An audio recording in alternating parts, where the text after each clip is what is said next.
I'm Allison Bailey. This is Kristen Vails. We are the co-chairs of Better Block OKC. Kristen is also the executive director of the Plaza District, and I do local retail consulting for many of the shops that appear in the Plaza District. And last year we saw a presentation by this guy, Jason Roberts. He is the co-founder of the Better Block concept. And in his presentation, he talked about all these wonderful things that they're doing in Dallas, this extreme home makeover for blocks. And Kristen and I were a little inspired, and we started looking at photos like this, and this. And we were jealous, and we wanted to do that. But the conversation that was happening in Oklahoma City at the time was a little bit bigger. It was about things like this, and this. That's the Devon Tower. Kristen and I can't create the Devon Tower. But in our own neighborhoods, blocks and intersections, we're still looking like this, even with all this major progress happening. And this, and this, and this. I mean, we could go on and on. There are intersections all over Oklahoma City that look just like this.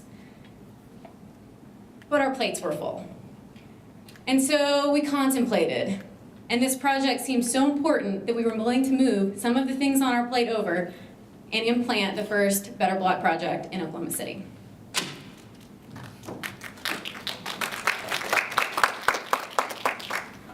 So we had the ideas and we had the vision, but where were we going to start? So we start by gathering our friends and colleagues at our favorite coffee shop, Elemental Coffee in Oklahoma City, and we sat there talking about where could we do this.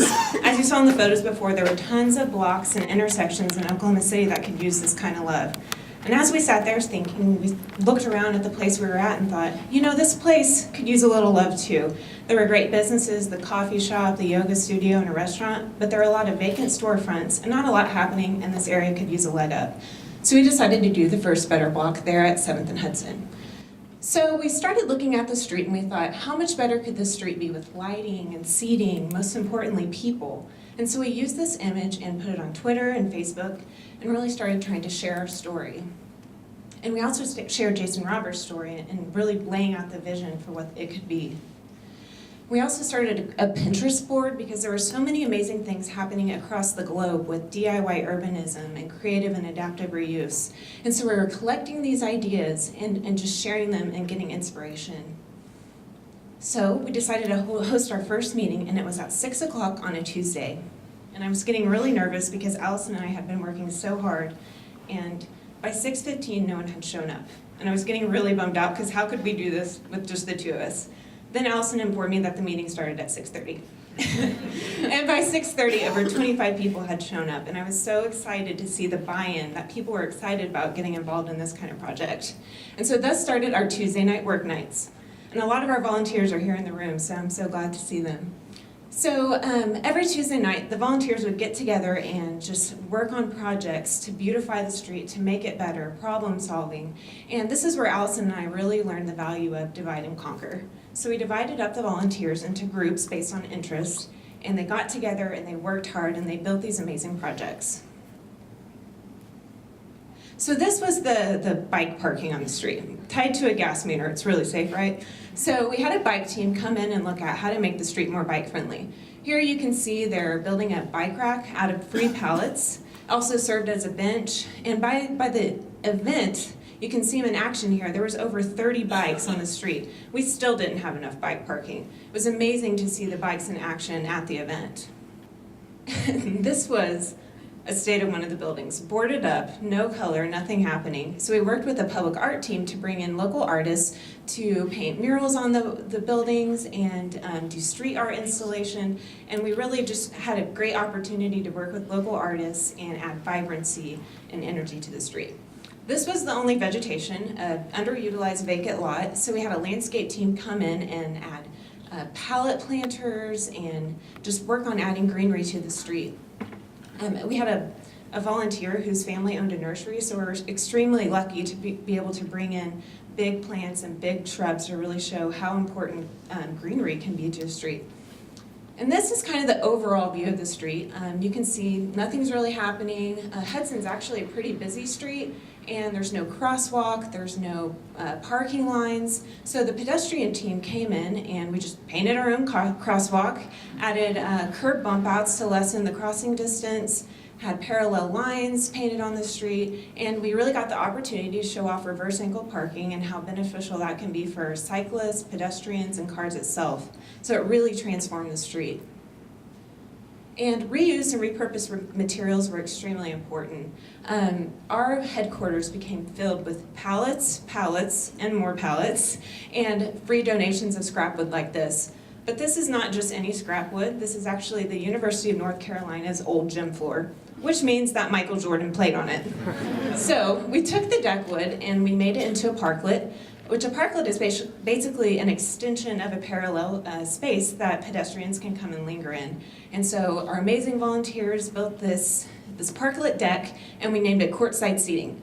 And it was a huge hit at Better Block and really the central piece. And I guarantee you that no parklet in the United States can claim that MJ played on it. So we're really proud about that. We also had the vacant storefronts, and so we had volunteers come in and paint them and prep them for amazing pop-up businesses like Bloom and Market, who did fresh flowers, and which was an artist-made pop-up shop, as well as Full Circle Bookstore. And they did great during the day.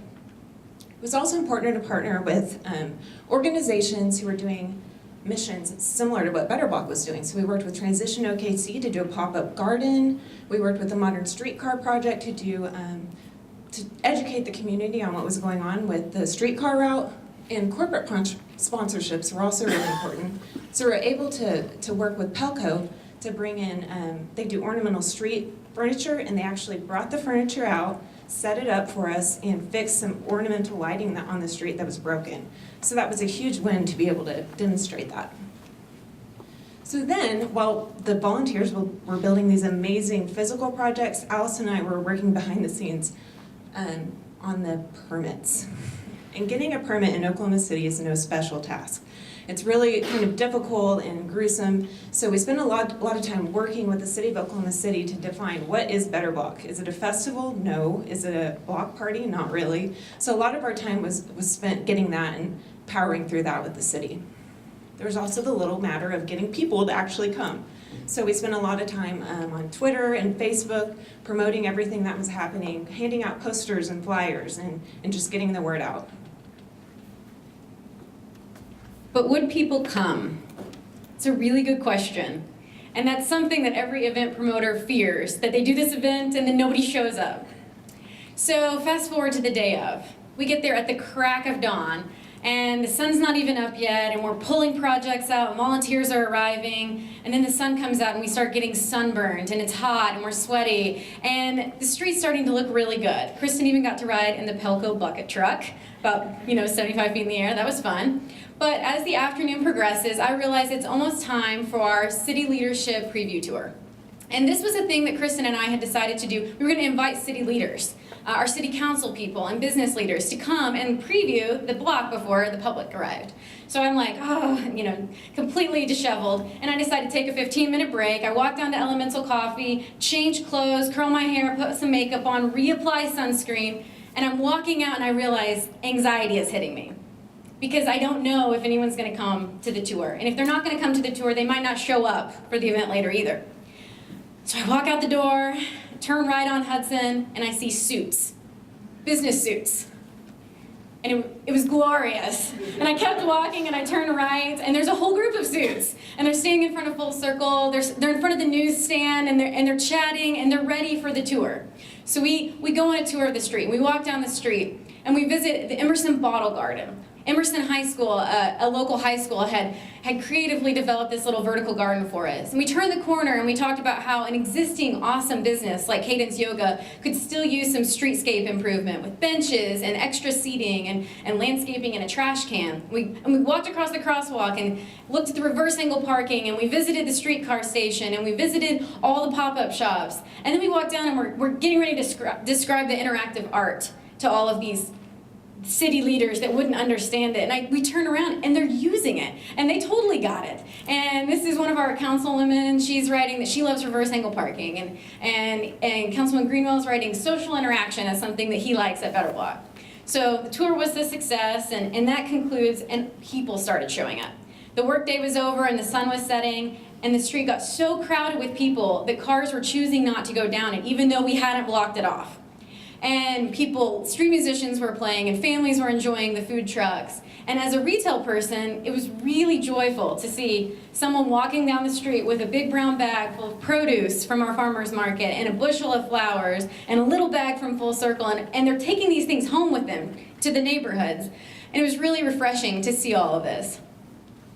So, even with the best planned events, unexpected things happen. And one of the unexpected things was that our Oklahoma City Thunder was doing really well, and they were playing playoff games, one of which was scheduled on the night of Better Block. In Oklahoma, you know how tragic it is to go head-to-head with a major athletic event. So we decided we had two choices. We could compete, or attempt to compete, or we could embrace it. And so 2 days before the event, we gathered a sheet and a projector and a satellite dish, and we showed the game during Better Block. And several hundred people enjoyed the game with us. We made some new friends. It was a really good night.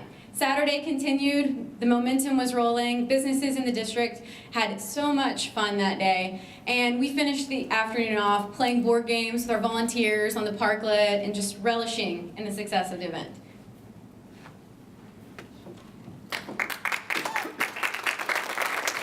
So it was a huge success. We were so excited with the community's response. So some of the takeaways that happened were some of the projects actually had a permanent home in the Plaza District where I work, so I could take care of them.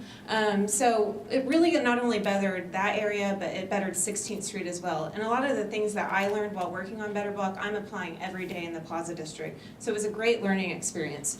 One of the surprising, awesome things that happened was the City of Oklahoma City actually asked Allison and I to review their special event permit process, to which we gladly obliged to give them input on how to make that process simpler and easier. So one of the most important things I think that happened out of this was that our group of volunteers became a group of friends. And when I look at this picture, I look at this group of people and think, these are Oklahoma City's group of future leaders. We're going to see these people doing amazing things for the next few years. And we didn't know each other before, and we're working together towards a common goal of making Oklahoma City a better place in more ways than one. But Kristen and I also grew as leaders in this process, and we have a few takeaways for future leaders that want to do a project like Better Block. Don't be discouraged. Just because the Devon Tower was going up in Oklahoma City didn't mean that there wasn't still room for an event like ours. Divide and conquer. We couldn't have done it by ourselves, and nor should we have done it by ourselves. Dividing and assigning responsibilities and letting those people develop the projects on their own was a much better decision. Respect and value existing leadership. It's very important to wrap these people in that have been leading for many years. They have become advocates of some of the ideas that we showed them at Better Block, and they've kept the conversation going in an entirely different group of people than what we have kept the conversation growing in. Today's volunteers are tomorrow's leaders. Just since Better Block, we've seen the volunteers from our event doing awesome things in the community, and we now know about them because we're friends with these people. We have no doubts for the rest of our life we're going to be seeing these volunteers in leadership roles in the city. And finally, TED Talks are not just for entertainment. They are an opportunity. Kristen and I took an opportunity when we saw Jason present last year, and we hope that you guys take opportunities from these TED Talks to do something better in your community as well.